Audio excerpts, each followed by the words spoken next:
بسم اللہ الرحمن الرحیم۔ ناظرین السلام علیکم۔ تو ناظرین، جیسا کہ آپ جانتے ہیں کہ مولانا فضل الرحمان نے پی ٹی آئی کے حق میں تحریک چلانے کا اعلان کر دیا ہے۔ ان کو بھی اب شرم آ گئی، ان کے زمین نے بھی ان کو جھنجھوڑ کے رکھ دیا ہے کہ ملک میں جو کچھ ہو رہا ہے، جس طرح پی ٹی آئی کی ساری سیٹیں دھاندلی کر کے نون لیگ کو دلوا دی گئی ہیں، اس میں بڑے بڑے ادارے شامل ہیں۔ اب مولانا فضل الرحمان نے بھی کھل کے اعلان کیا ہے کہ وہ اس جنگ کا حصہ بنیں گے اور پی ٹی آئی کا اور عوام کا ساتھ دیں گے۔ پہلے اس ویڈیو کو دیکھیں، پھر اس پہ بات کرتے ہیں۔ وہ فرض پورا کر رہے ہیں اور کرتے رہیں گے۔ حکومت پھر گرتی ہے یا نہیں گرتی، وہ اپنا سوال ہے۔ میں تو کوئی مانے یا نہ مانے، یہ اعتراف کرے یا نہ کرے، پیپلز پارٹی اعتراف کرے نہ کرے، مسلم لیگ اعتراف کرے نہ کرے، یہ میرے دوست ہیں، میرے ساتھ ان کا بڑا اچھا تعلق رہا ہے، مل کر ہم نے کام کیا ہے۔ بخدا میں دعوے سے کہتا ہوں کہ وہ بھی انتخابات کے نتائج سے مطمئن نہیں ہیں۔ ہم آج بھی پارلیمانی نظام کے ساتھ کھڑے ہیں۔ ہم نے ابھی تک پارلیمانی نظام سے لا تعلق ہونے کا کوئی فیصلہ نہیں کیا۔ ہم پارلیمانی کردار کو برقرار رکھنے کا فیصلہ کر چکے ہیں۔ ہم آج بھی آئین کے ساتھ کھڑے ہیں، ہم آج بھی قانون کے ساتھ کھڑے ہیں، ہم آج بھی پاکستان کے ساتھ کھڑے ہیں۔ لیکن اس نظام میں اگر کوئی خرابی پیدا کرتا ہے اور اس کی توہین کرتا ہے، اس کی بے عزتی کرتا ہے، تو پھر اس کی اصلاح کے لیے بھی تو کوئی آواز ہونی چاہیے نا۔ آپ اس آواز کو بھی ختم کرنا چاہتے ہیں کیا؟ مجھے نہیں نظر آ رہا کہ یہ ڈیلیور کر سکیں گے۔ یہ حکومت مکمل اسٹیبلشمنٹ کے قبضے میں ہوگی، فیصلے وہی کریں گے، انہی کے فیصلوں کے تحت پالیسیاں بنیں گی، انہی کے فیصلوں کے تحت قانون سازیاں ہوں گی، پارلیمنٹ ایک ربر سٹیمپ ہوگا۔ چیلنجز بہت زیادہ ہیں، ان چیلنجز کا وہ مقابلہ نہیں کر سکیں گے، اور بالآخر تمام تر ناکامیوں کی ذمہ داری سیاستدان اپنے سروں پہ لے لیں گے۔ میں تو اس بات پہ پریشان ہوں کہ جرم کوئی اور کرتا ہے، سیاستدان اس کو اپنے سر پہ لے لیتے ہیں، انہی کی غلطیوں کے نتیجے میں سیاستدان ذمہ داریاں قبول کر لیتے ہیں، اور پھر آگے جا کر جو گالیاں ملتی ہیں، عوام کی طرف سے جو ناراضگیاں ہوتی ہیں، وہ سارے حکومت پہ تھوپ دیتے ہیں۔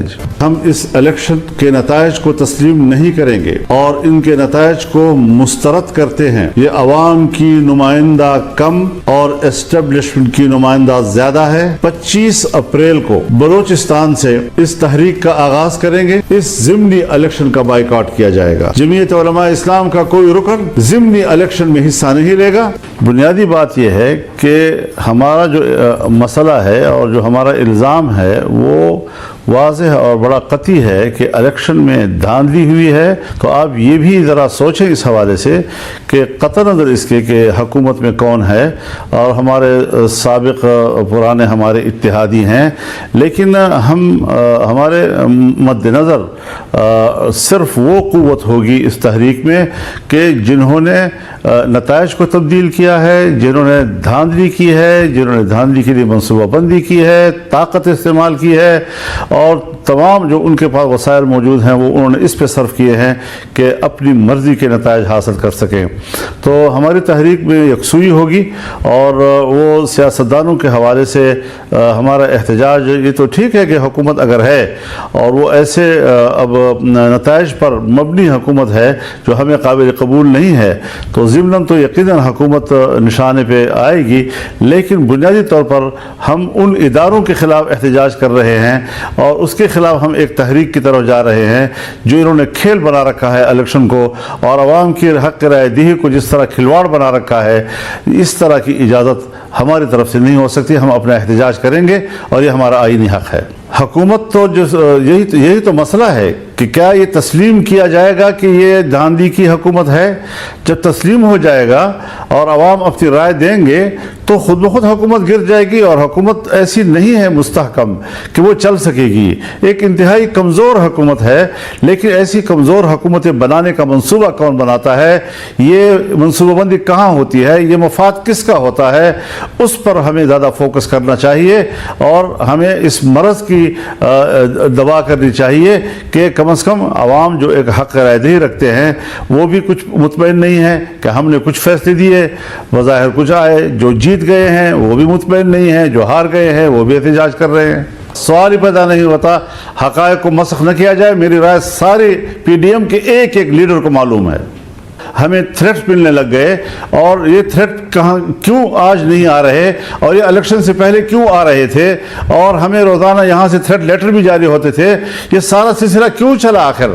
تو ظاہر ہے کہ اس وقت جس قسم کی صورتحال الیکشن کے قریب آتے ہوئے پیدا ہوئی، اور روز روز جو ہے حملے اور دھماکے اور قتل خون اور یہ سارے واقعات، تو ہمیں ذکر تو کرنا پڑتا تھا، اس کے بغیر تو ہم نہیں رہ سکتے تھے کہ ہم کمپین نہیں چلا سکتے۔ ہمیں اب تک کسی طریقے سے بھی کوئی اطمینان نہیں دلا سکتا، نہ ہمارے موقف کی کوئی تردید کر سکتا ہے، نہ ہمارے موقف کو غلط کہہ سکتا ہے۔ اب صرف یہ کہنا کہ جی آپ چھوڑ دیں، آپ ایسا نہ کریں، اور جو کچھ ہو چکا ہے بس ٹھیک ہے اب چلنا ہے، تو اس قیمت پر ہم اپنا موقف واپس لینے کے لیے آمادہ نہیں ہو رہے۔ میاں نواز شریف صاحب تشریف لائے تھے، میرے لیے انتہائی قابل احترام ہیں، کل بھی تھے آج بھی ہیں، اور یہ اعتماد اور ایک دوسرے کے ساتھ دوستی کا جو تعلق ہے وہ ہمارا تو اب ایسا ہے کہ جیسے ذاتی ایک تعلق ڈیولپ ہو گیا۔ تو وہ تشریف ضرور لائے تھے، اور مجھے ان کے جذبات اور احساسات کا پورا علم ہے۔ میں بھی جانتا ہوں کہ وہ کس حد تک گرویدہ ہیں اس ساری صورتحال میں، اور کتنے وہ پریشان ہیں اس ساری صورتحال کے لیے۔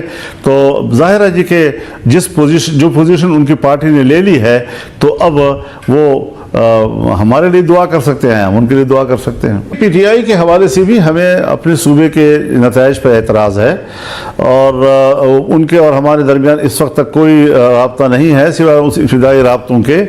تو اگر کوئی رابطہ ہوتا ہے، رابطے کے ذریعے کچھ معاملات آگے بڑھتے ہیں، کچھ افہام و تفہیم ہوتا ہے، تو ہم نے تو یہ بات ان سے کہی ہے کہ فوری طور پر تو نہ آپ کی پوزیشن تبدیل ہو سکتی ہے ہمارے حوالے سے، نہ ہماری پوزیشن تبدیل ہو سکتی ہے آپ کے حوالے سے۔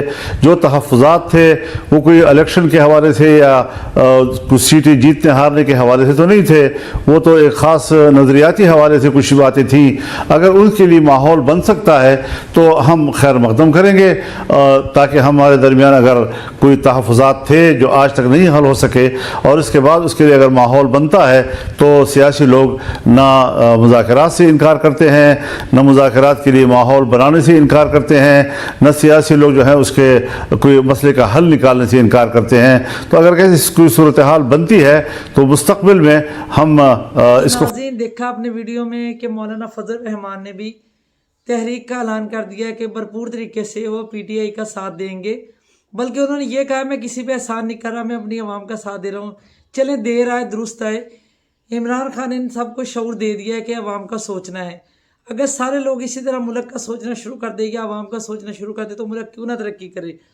یہ جس طرح بڑے بڑے اداروں کے سربراہان ہیں، ان سب کو سوچنا چاہیے، ان کے اپنے جو ضمیر سوئے ہوئے ہیں ان کو چاہیے کہ اپنے ضمیروں کو جھنجھوڑے اور عوام کا سوچے۔ تو ناظرین پھر بتائیں ویڈیو کیسی لگی، کمنٹ کریں، ویڈیو کو لائک کریں اور شیئر کریں۔ اپنا بہت سارا خیال رکھیں، اللہ حافظ۔